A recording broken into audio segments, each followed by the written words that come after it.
ఇది బైబిల్ ఇంత నిజాలను, మంచిని, నిజాలను సమాజం మధ్య చెబుతుంటే యేసు చెప్పాడు, దెయ్యం అంటే ఇది నాయనా, అబద్ధాలంటే ఇవి నాయనా, నిజాలంటే ఇవి నాయనా. ఇలా ఒకటి కాదండి, బైబిల్ అంతా చదివితే ఎన్నో నిజాలు ఉన్నాయి అందులో. దాన్ని ఎందుకు ఈ సమాజం ఒప్పుకోవటం లేదా? మత ప్రచారం అని పేరు పెడుతుంది. తప్పర్రా.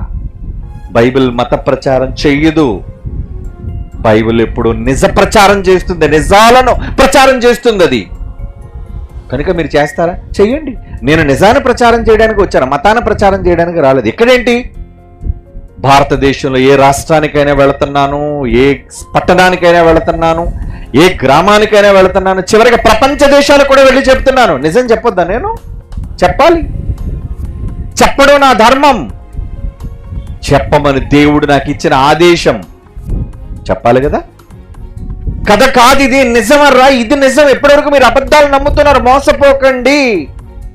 ఇప్పటికే అబద్ధాలు నమ్మి నమ్మి నమ్మి నమ్మి నమ్మి అనవసరంగా కుటుంబాల మధ్య వైరాలు, గొడవలు, చివరికి ఈరోజు దేశాల మధ్య కూడా భయంకరమైన యుద్ధాలు. దేనికి? అబద్ధాలను నమ్మి.